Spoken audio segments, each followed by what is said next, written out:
Salut les auditeurs. Salut Sarah. Salut Steph. Comment tu vas? Bien, et toi? Très bien. Je note que tu as commencé cet épisode avec un petit rire, je dirais, espiègle. Oh, peut-être un teasing pour le thème du jour. Aujourd'hui, on vous propose un épisode sur le thème de l'espièglerie, mais plutôt en anglais parce que c'est plus joli, playfulness. Yes. Donc, playfulness, ça veut dire aussi bien le jeu, l'espièglerie, l'enjouement, on a vu tout à l'heure, mais je ne suis pas convaincue du terme. Notre interprétation, en tout cas, c'est cette idée de mettre du jeu, de réintroduire du jeu et de la légèreté dans ce qu'on fait. Parce qu'en fait, on est parti du constat que globalement, autour de nous, les gens se font chier. Ok ? Ou sont dans le dur. Ou sont dans le mal.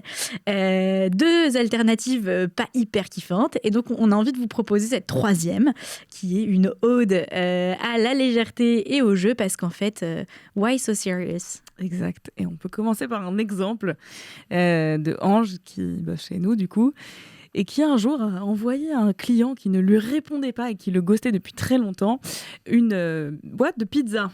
Donc, il a envoyé une boîte de pizza et dans cette boîte de pizza, il manquait une part. Et à la place de la part, il y avait marqué « Si tu veux la suite, appelle-moi à ce numéro ». Et bien sûr, ça va sans dire, il a signé son deal. Et il a signé son deal. C'est ça qui est le plus important.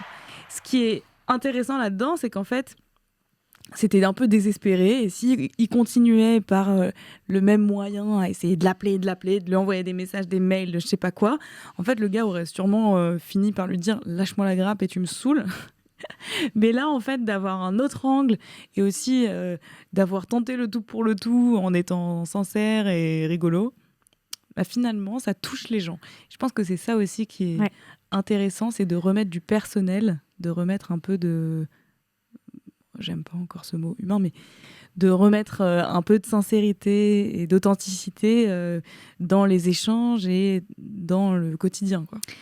Il y a un aspect qui est celui de l'enfant dans cette vibe de jouer. Tu rappelles, je trouve, à n'importe qui un peu son âme d'enfant et ça te fait te sentir vachement vivant, aussi bien quand tu le fais que quand tu le reçois. Je pense que ce que j'aime bien dans l'exemple d'Ange, c'est ce truc de... On parlait d'un deal à plusieurs dizaines de milliers d'euros, donc finalement, c'était tout sauf un jeu. Voilà, Ange, il veut accompagner ce client, le client, il veut faire progresser son business. Les enjeux sont hyper hauts, et pour autant, dans la forme, d'être capable de réintroduire cette notion de jeu, c'est ça qui est d'autant plus puissant. Et ça nous rappelle tous à notre âme d'enfant. Moi, je dis souvent... Bien sûr, tu t'adresses à un CEO, bien sûr, tu t'adresses à un DRH, mais ce sont des êtres humains. Et moi, de mon prisme d'expertise de base, qui est celui du branding, on ne parle pas à un prospect, on ne parle pas à un user d'un produit, tu parles à un être humain avec ses émotions et son identité. Et je crois qu'il y a cette dualité entre faire un truc hyper léger et en même temps hyper profond, où, comme tu le disais bien, c'est hyper authentique, tu te dévoiles, tu prends un risque. Et en même temps, c'est fun de le faire. Et c'est ça qui est dur aussi, surtout dans des métiers comme la vente, c'est que c'est tellement compétitif, sérieux. Enfin, sérieux. Les enjeux sont hauts. Enjeux sont importants, en fait. La réalité, c'est que quand tu es commercial, tu gagnes ton salaire avec tes commissions. Ouais. Donc, si tu signes pas des deals, bah, peut-être tu manges des pâtes, quoi. Et encore, c'est pas le plus grave. Mais c'est quand même important, tu vois. Il y a un côté... presque risqué et dangereux. Ouais, et c'est le métier où tu as le rapport le plus proche avec l'argent et la vie de la boîte aussi, tu vois, dans toi, tes commissions, mais aussi la boîte que tu accompagnes, etc. Donc, il y a ce truc où, est-ce que parce que les enjeux sont hauts, on doit être sérieux, et est-ce qu'au contraire, il n'y a pas l'effet inverse ? J'écoutais un podcast d'un chercheur qui a créé d'ailleurs la Playful University. C'est un anglo-saxon et toute sa thèse est sur le fait que d'un point de vue hyper neuroscientifique, neurologique, quand tu essayes d'apprendre quelque chose et que tu n'es que focus sur la performance, le stress que t'amène, le besoin de devoir performer, en fait, ça contracte tous tes vaisseaux et tu peux plus créer des nouveaux chemins neurologiques. Et donc, en fait, t'es bloqué, quoi. C'est comme si t'étais... et tu peux plus apprendre. Et tu stagnes. On le sent parce que, tu vois, quand on est avec des clients et qu'on essaye de les faire appeler des prospects, il y a plein de gens qui, juste, ils se gèlent. Ouais. Ils peuvent plus bouger. Et même, leur voix ne marche plus.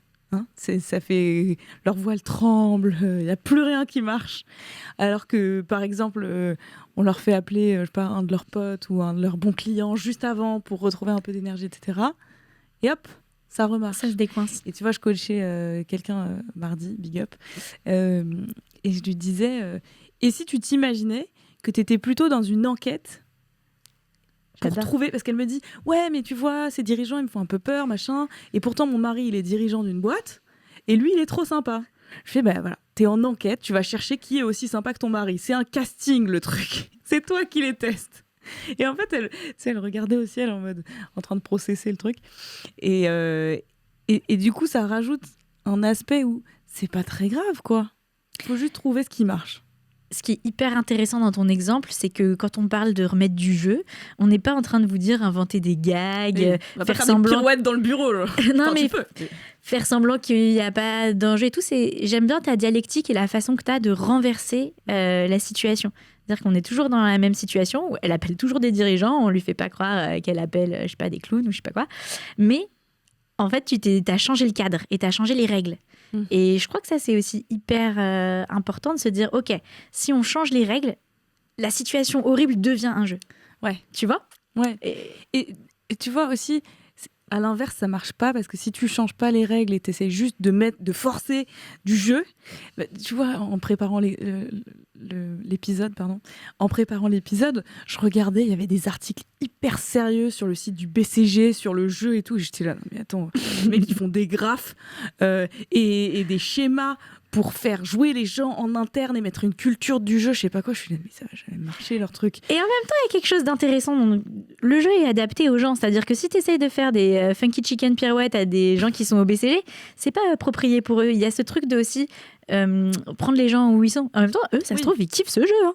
Tu vois, c'est les gens qui aiment le Scrabble et ceux qui aiment la pâte à modeler, quoi. Enfin, non, pas un bon exemple. Mais tu vois. Non, mais si, bon exemple, on s'en fout. Mais ce que je voulais dire, c'est plutôt que d'être... en fait, c'est un peu ce réflexe d'être sérieux à propos de tout le temps. Ouais. Ouais. Et en fait, je trouve aussi que c'est ça qui peut empêcher le jeu, dans le sens où ça veut dire qu'on met le même niveau de risque et de sérieux sur tout. Du coup, il n'y a pas d'endroit où on peut se dire, là, limite, en fait, c'est des endroits où je lâche mes objectifs temporairement. Ouais. Hein, et typiquement, dans le cadre de l'exemple que j'ai donné tout à l'heure, je lui ai dit, on s'en fout que tu prennes 5, 10, 12, 25 rendez-vous, etc. Pour l'instant, il faut en avoir un, quoi. Je comprends ce que tu dis. En fait, c'est vrai que l'espace du jeu, c'est un peu ce truc où on refait le lien avec la performance, c'est pas celui de la performance. Ouais. Et je trouve que c'est intéressant quand on préparait l'épisode, tu me disais... mais en tout cas. Ouais, exactement.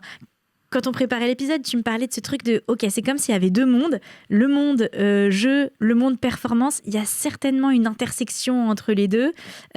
Et ils ont aussi leur coexistence indépendante. Et je trouve que c'est assez intéressant, le concept anglo-saxon de sandbox, qui est bac à sable.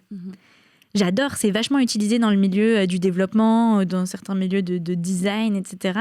C'est OK, je teste dans mon bac à sable. D'accord. Et c'est pas anodin comme mot, tu vois. C'est vraiment genre, on revient en primaire quand juste on faisait des châteaux de sable, on joue, grave. on teste. Ouais. C'est aussi ça l'espace pour innover. C'est difficile d'innover sans jeu. J'aime bien... C'est impossible.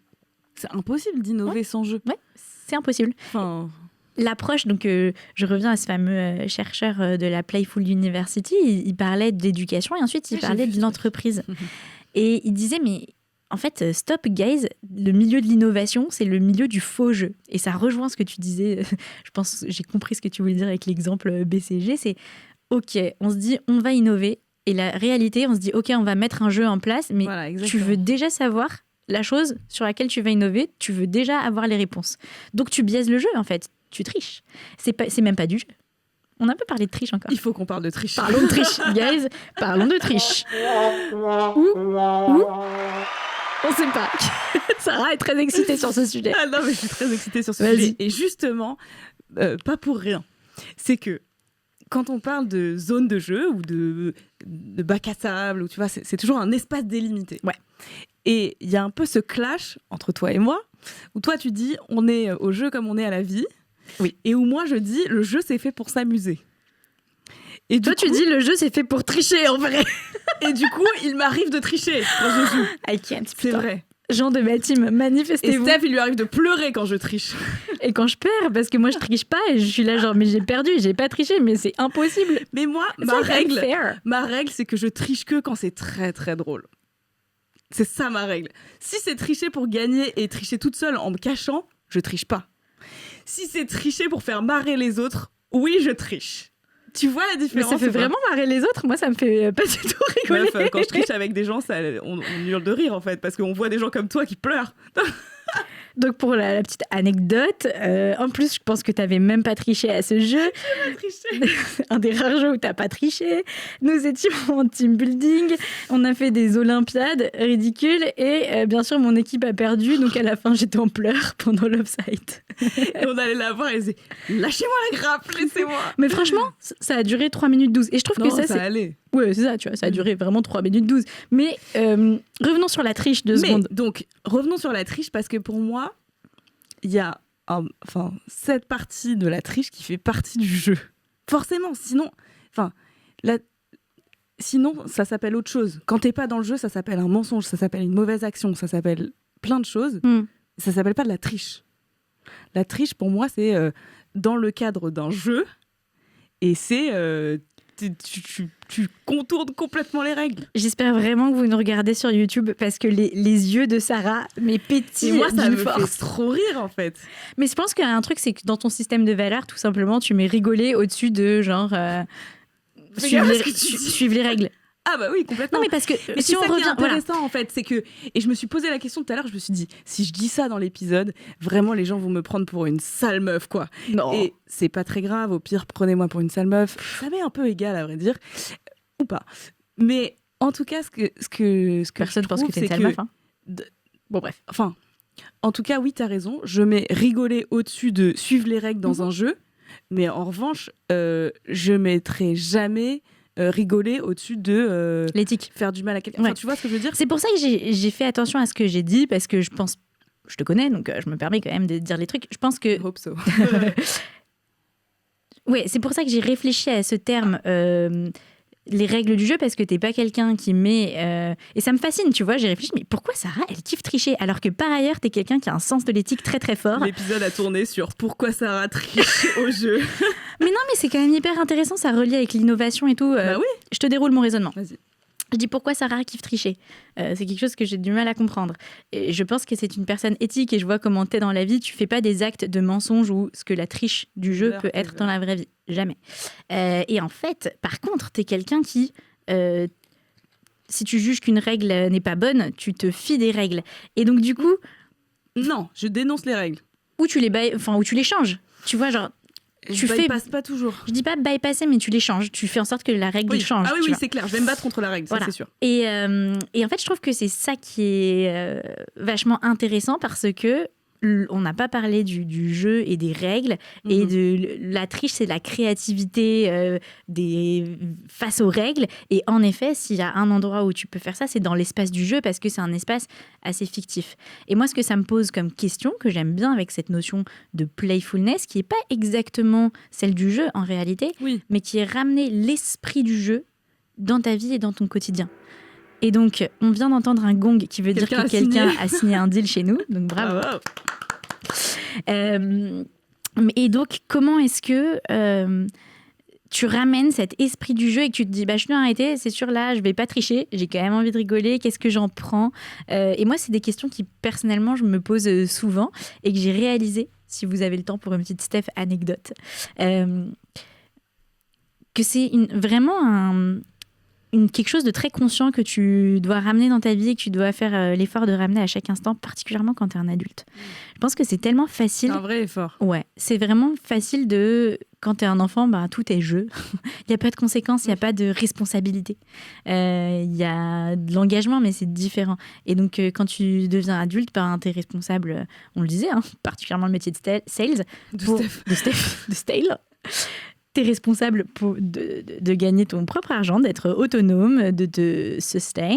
Tu es responsable parfois du job de certaines autres personnes. Tu es responsable d'une part de la réussite de tes clients, etc.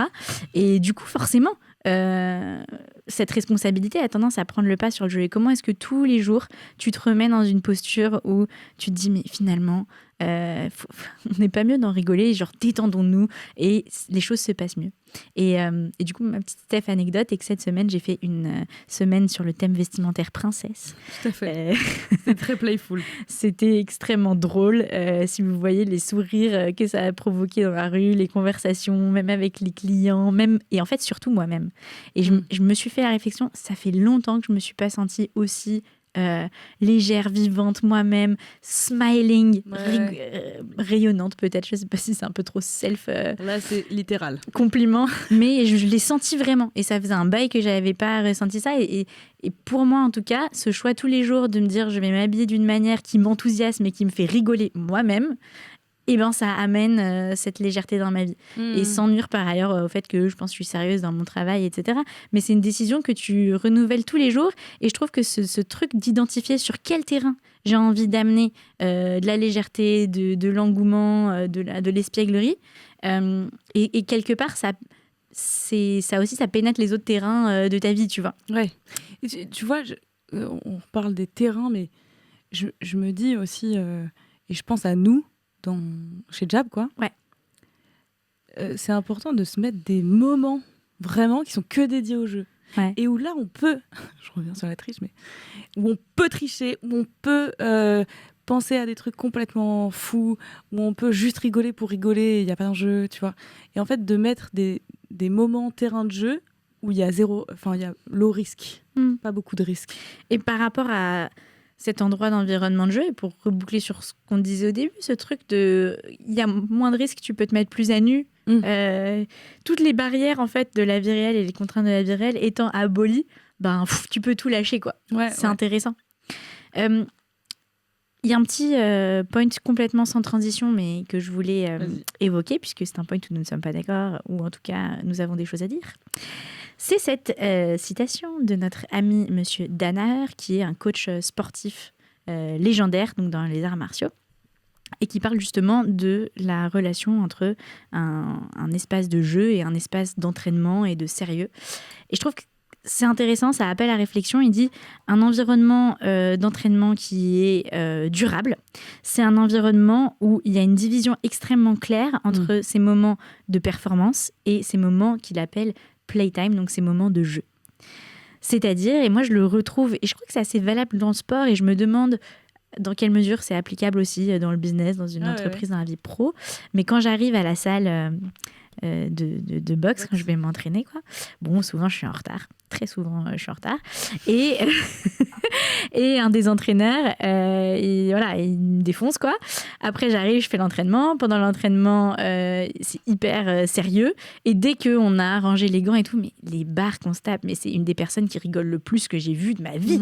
Alors qu'à l'entraînement, genre, il n'est pas du tout là pour rigoler, quoi. Tu te dépasses d'un cheveu, il va le voir et il va te réprimander. Et donc, je trouve que c'est vachement intéressant parce que je me dis quelque part c'est la bonne approche, quoi. En fait, je vois très bien comment ça marche parfaitement dans le sport. Et à la fois, je me dis que dans nos métiers, il n'y a pas une division aussi importante entre le moment de performance et le playtime, entre guillemets. Ouais. Parce que mine de rien, on est toute la journée au bureau, ou en rendez-vous, ou chez vous si vous télétravaillez. Ouais. Mais c'est quand même une journée, c'est long. Un match de boxe ou un entraînement, c'est 1 heure, 2 heures max. 2 heures, ouais. Ce qui est intéressant, c'est peut-être de s'inspirer de ça et de se dire de faire des runs, en fait, de 2 heures, de faire des runs de 1 heure, de performance, par exemple. Oui. Quoi ? Ça me touche parce que c'est ce qu'on fait avec mon équipe. On s'est mis des petits créneaux de 1h30, on dit OK, on parle pas, et genre on travaille. Et après, on reparle. C'est intéressant de se dire comment est-ce qu'on essaye d'appliquer ça pour être... Nous, c'est plus être focus intellectuellement. Ouais, mais en fait, c'est ça aussi qui est assez différent entre des métiers de vente et des métiers de production et intellectuels. Enfin, la vente, bon, bref, pas de débat. Mais... C'est un bon épisode à faire. Ouais. Est-ce que la vente est intellectuelle ? Oh, like this. Ce que je disais, c'est que dans les métiers comme la vente, en fait, si tu veux être très sérieux et faire que appeler pendant 1 heure, ton énergie, ça va pas marcher, quoi. Tu vas te prendre des râteaux, ensuite tu vas te prendre un truc bien, mais ça va pas durer. Et du coup, si t'inclus pas un peu de jeu pendant que tu veux faire ta performance, ça risque d'être un peu monotone et un peu chiant aussi. Ouais, absolument. J'ai pas de réponse, mais je crois que c'est hyper intéressant. C'est vrai que la limite de la métaphore est sur ces trucs où... C'est hybride. Ouais, non, mais c'est... Je sais pas, chers auditeurs, si vous avez des exemples en tête, partagez-les nous. Mais moi, je trouve que c'est vachement intéressant à appliquer au monde du travail parce que même, tu vois, tu parlais tout à l'heure... Ouais, vas-y. Tu disais, voilà, si vous bossez chez vous, etc. Je parlais avec Nathan, qui vient de rejoindre notre équipe. Big up, cher Nathan.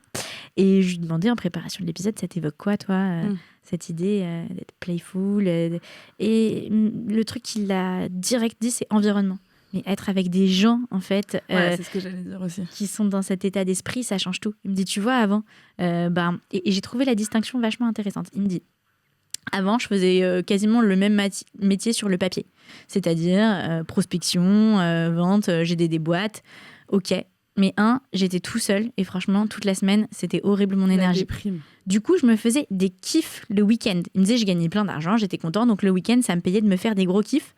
Mais mon niveau de base de joie dans ma vie était hyper bas. Il me dit maintenant, en fait, j'ai l'impression d'être avec des gens heureux et enjoués. Donc moi, ça a augmenté mon niveau de base énormément et je suis juste plus heureux, quoi. Il me dit, en fait, ta question, elle me fait dire qu'avant, je n'étais pas super trop heureux. C'était très mignon. Mais surtout, j'ai trouvé que c'était comme l'analyse qu'on peut faire avec la dopamine. Bon, je vais pas tout vous refaire dans cet épisode, guys, j'en parle assez. Mais il y a cette idée tu peux avoir des pics de dopamine et tu penses que c'est ça qui te rend playful, enjoué, etc. Alors qu'en fait, c'est plutôt dans ton environnement global, comment est-ce que tu mets ce jeu, cette joie, et ça rejoint ce que tu disais. Ton niveau de base.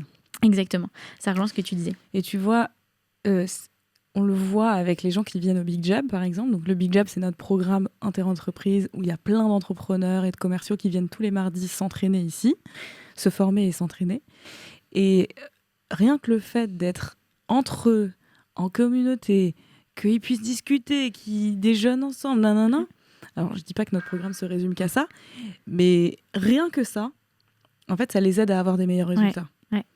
Et rien que d'être ensemble, de le faire ensemble, tu vois, je rentrais dans la pièce, il y a une pièce un peu plus loin là-bas, et ils avaient passé toute la journée, 4 mecs dans la même pièce ensemble, et je suis rentrée dans la pièce, ils avaient tous le sourire, et ils ont dit, on s'est trop marré toute la journée, on a eu plein de rendez-vous, on est trop contents, quoi. Ouais. C'est ce truc qu'on fait parfois le Koh-Lanta. Jingle jab. Koh-Lanta, chers amis, c'est un format qu'on a inventé et qui est une petite compétition de prospection entre nos clients, du coup, les mardis après-midi. Mais c'est pas n'importe quelle compétition. Il s'agit de 4 équipes. Chaque équipe a un coach et les équipes doivent tout faire pour générer le plus de rendez-vous possible. Et le gagnant gagne un truc génial, un totem jab. Je ne sais plus ce que c'est le prix, mais en tout cas, en fait, pour vous dire à quel point c'est pas du tout important à ce moment-là de gagner la compète, et c'est vraiment le jeu qui est important. C'est très important. Moi d'ailleurs, la dernière fois, je suis allée chercher des gens dans les autres équipes pour gagner. Triche. Hashtag triche.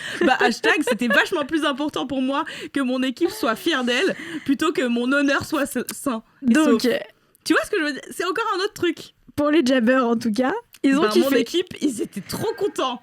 J'ai vraiment hâte du prochain Koh-Lanta. Mais cette idée... D'essayer de pas tricher. Ou de prendre des rendez-vous moi-même pour eux. Ça, c'est de la triche aussi. Je sais pas si on a dit que c'était de la triche. Non, on n'a pas dit dans les règles. Ça. Bon, je ferai des meilleures règles la prochaine fois.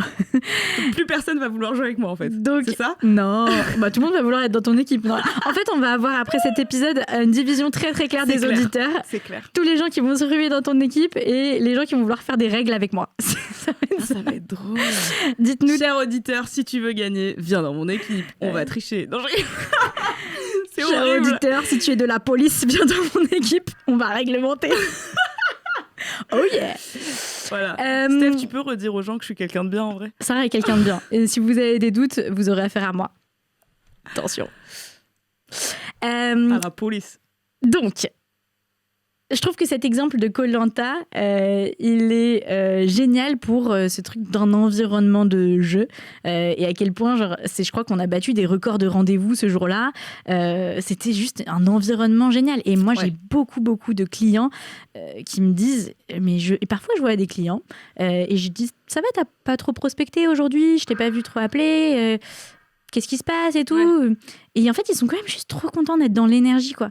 De temps en temps, ils viennent, ils m'ont dit, en vrai, ouais, aujourd'hui, voilà, j'avais un autre truc, machin. Et je dis, ok, ils sont, mais tu sais, ça me fait tellement juste plaisir d'être dans un environnement avec d'autres sales, d'être dans l'énergie, même si pas ce que je fais, ça me nourrit. Et je me dis, ça a de la valeur en soi. Et cet environnement qu'on a créé et cette énergie qui est quand même enjouée, elle est spéciale pour ça. Donc, et je pense que ça me fait penser à un dernier exemple. J'ai fait une conférence à Goranov là, hier ou avant-hier, hier matin. Bref, et en fait, je remplaçais Julien. Il m'a dit à la dernière minute et tout. Donc moi, bien sûr, je le remplace, il n'y a pas de problème. Mais du coup, j'avais pas préparé. Voilà, ça m'arrive de pas préparer des trucs parce que j'ai l'habitude d'en faire. Mais bon, là vraiment, c'était terrain inconnu total. En plus, je sais pas combien de personnes viennent. Voilà, c'était l'impro total. Et je me suis dit, bon, vas-y, de toute façon, on est là, on va s'amuser. Ouais. On est là, on va s'amuser. Sachant que, attention, je suis pas en mode fraude, en pro total. Je fais ça tout le temps. Je me suis entraînée beaucoup. Non, mais Sarah est une experte de plusieurs années. Enfin, c'est incontestable. Non, mais ce que je veux juste dire, c'est pas genre tu vas arriver en impro, tu vas te dire je vais m'amuser et ça va marcher. C'est pas ça que je dis. Hein. Ouais. C'est plutôt là en l'occurrence, j'avais mon bagage, ça marche, et je me suis dit on va s'amuser, on va y aller en impro. Et en fait, je faisais que des blagues, mais pas très drôles, tu vois. Enfin, juste je faisais ce qui me faisait rire, en fait. Et en fait, c'était une des meilleures sessions que j'ai faites. Les gens, à la fin, ils étaient trop contents. J'ai reçu plein de messages de remerciements, des gens qui veulent travailler avec nous, etc. Et en fait, juste le fait que je me sois lâchée, enfin, tu vois, des trucs super bêtes, mais genre, à un moment, je vois que les gens en ligne, la caméra, elle est derrière moi. Je me rends compte, je fais ah mince, ça filme mes fesses depuis un quart d'heure. Je change le truc. Et enfin, tu vois, à un moment, je leur dis qui fait plus d'1 million d'euros de chiffre d'affaires dans la salle. Et donc personne ne lève la main. Je fais bon donc vous pouvez tous partir en fait. Donc c'était un atelier Ok, donc en fait vous êtes très loin et tout, et je sais pas, et du coup c'est devenu un petit running gag pendant tout l'atelier, et puis il y en avait qui levaient la main et qui disaient ouais non mais parce qu'on fait pas 1 million d'euros de chiffre d'affaires. Bon, bref, c'est beaucoup moins drôle quand je le raconte, mais c'était assez marrant. Je suis convaincue que c'était drôle, je vais même te mettre le jingle drôle. Voilà. Mais ce que tu dis, c'est que cette énergie enjouée, elle se crée pas tout seul. Tu vois, pour rebondir, refaire écho à ce que disait Nathan, tout seul devant son ordi, à ton environnement, à ce truc, c'est vachement, c'est quelque chose que tu construis avec une audience. D'interaction. Beaucoup d'interactions, ton rapport à l'autre. Et je trouve que inviter cette playfulness dans ta vie, c'est aussi inviter l'autre, quoi, autrui, et te décentrer de toi aussi parfois. Franchement, c'est bien. On a tous un peu tendance à être sur notre nombril. J'ai écouté le podcast de Léna Situation avec Pierre Ninet. Et il racontait le moment où ils se sont rencontrés. Tu l'as écouté, cette vidéo ? Ouais. Et en gros, Léna, elle disait mais moi, je stressais grave et tout. J'avais les mains moites. Il y avait que des acteurs hyper connus. Et moi, j'étais une petite youtubeuse. J'ai aucun rapport. Et Pierre Ninet qui lui dit ah non, mais moi aussi, je stressais grave, machin.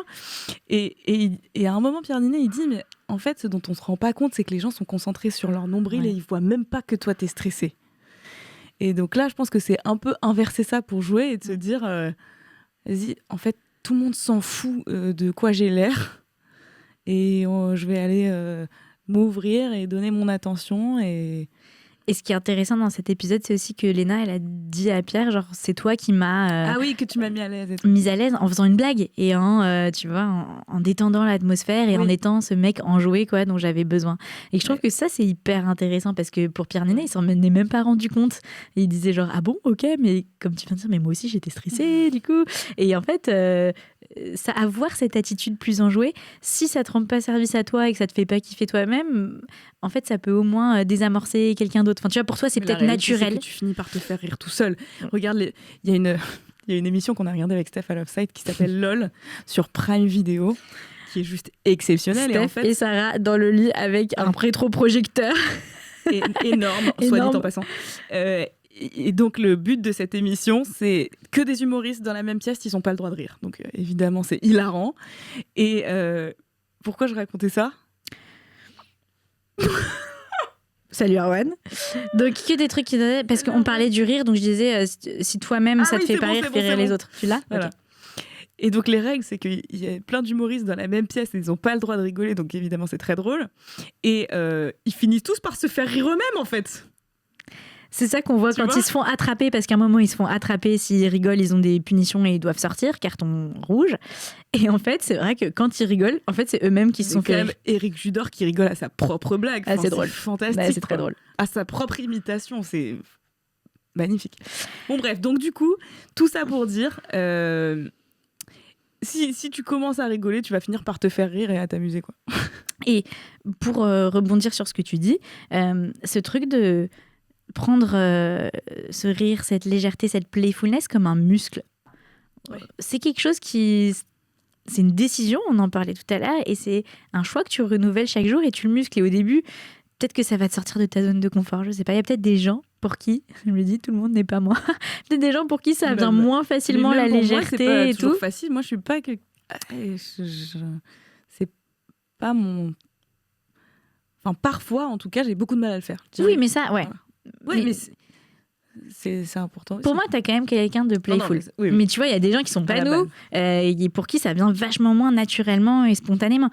Je donne un petit exemple qui me vient en tête, mais dans certaines corporations, genre les avocats par exemple, ne sont pas des gens playful. En fait, quand ta vie, c'est le droit. Tout le monde a été un enfant. Oui, mais en fait, moment. Ce que je veux dire, c'est que oui. Et il y en a pour qui ça va prendre plus de travail de le rappeler. Et donc, ce que je disais, c'est juste soit un peu graduel aussi, muscle-le, quoi. Genre, si débarque pas au cabinet d'avocat en faisant une pirouette, quoi. Enfin, c'est pas une bonne idée. Peut-être pas marcher pour toi, tu vois. Genre, et si tu essayes de faire un peu une blague et que tu vois que ça fait un flop, te dis pas, bon, je le ferai plus jamais, je reviens en sérieux. Et globalement, conseille tout ce qui est physique, humour, du corps, enfin, les pirouettes, tout ça. Non. Enfin, booty shake, vraiment quand t'as l'habitude, quoi. Fais pas un twerk dans ton bureau, enfin... Ouais, non. Nous fais pas porter cette responsabilité, s'il te plaît. Franchement, moi, j'ai dit aucun de ces mots. Donc, mais voilà, pour dire, je trouve que cette notion de traiter la playfulness comme un muscle, elle est intéressante. On pense souvent à muscler sa confiance. Nous, on dit ça chez Jab, sors de ta zone de confort, fais des choses qui te font peur. Et c'est vrai quand tu veux accomplir des choses, que tu as des ambitions, des objectifs, mais c'est aussi vrai pour le contraire, c'est-à-dire quand tu veux détendre des choses. C'est cool d'y aller progressivement et sortir un petit peu de ta zone de confort, de te lâcher. C'était en prépa, je me souviens, il y avait une espèce d'adage que si tu n'arrives pas à travailler, il vaut mieux aller... jouer un quart d'heure plutôt que d'attendre d'y arriver pendant 2 heures, quoi. C'est clair. C'est clair. Avec quoi on a envie de laisser nos auditeurs de cet épisode, mais fort playful. Fort playful. J'ai ri. Et j'ai un dernier truc à dire d'ailleurs. Allons-y. Je trouve que ça fait longtemps que j'ai pas parlé du triangle of TED, The Empowerment Dynamic. T'en as pas beaucoup parlé de ça. J'ai parlé une fois. Donc, chers auditeurs, si vous n'êtes pas familiers avec ce triangle, c'est un triangle dynamique génial qui fait que tu transformes une situation dans laquelle soit tu te victimises, soit tu es en train de victimiser quelqu'un, soit tu as le syndrome du Saint-Bernard et tu essaies absolument de sauver quelqu'un en détresse. Jesus Christ syndrome. Voilà, donc ça, c'est une situation dans laquelle on a tous tendance à être, on s'en rend pas forcément compte, mais nos modèles mentaux sont vachement structurés autour de cette trinité-là. Et en fait, je pense que t'aider à repenser les choses comme un jeu font que tu vas basculer vers une relation beaucoup plus créatrice de sens pour toi et aussi de valeur et de dialogue avec l'autre. Et ça, c'est Arthur qui m'a fait penser en discutant ce matin. Il m'a dit, évidemment, bien sûr, triangle créateur. Et ça m'a pris un petit peu de temps Ok. avant de comprendre ce que ça voulait dire. Mais je crois vraiment que cette idée que parfois de remettre du jeu, de remettre du vrai questionnement de l'innocence de l'enfant et tout, ça te sort de ces schémas, de ces autoroutes mentales, psychologiques dans lesquelles t'es, genre lui de toute façon c'est un bâtard et tout, et de se reposer la question, mais pourquoi ? Ah mais Des d'ailleurs, prisons mentales, en fait. Ouais. C'est un pas de côté. exactement, tu L'humour, sors de tes De prisons toute façon, mentales. l'humour, et pour arrêter de tourner en rond, c'est toujours faire un pas de côté. Mm. C'est toujours essayer un truc un peu random, peut-être, un peu au hasard, mais qui te fait changer de perspective, qui te fait sortir de plein de prisons mentales, en fait. On est... Tu me regardes à travers le prisme de ta robe. Si jolie, mais t'as l'air de te percer les yeux. True. Ouais, et donc je pense qu'on est dans plein de prisons mentales tout le temps, sur plein de sujets. Et le fait de jouer avec et de pas te prendre trop au sérieux, justement, ces prisons mentales, c'est ça qui nous fait bouger, qui nous fait évoluer aussi. J'adore, j'ai envie de laisser les auditeurs avec ça. Le jeu pour t'évader de tes prisons mentales, c'est beau.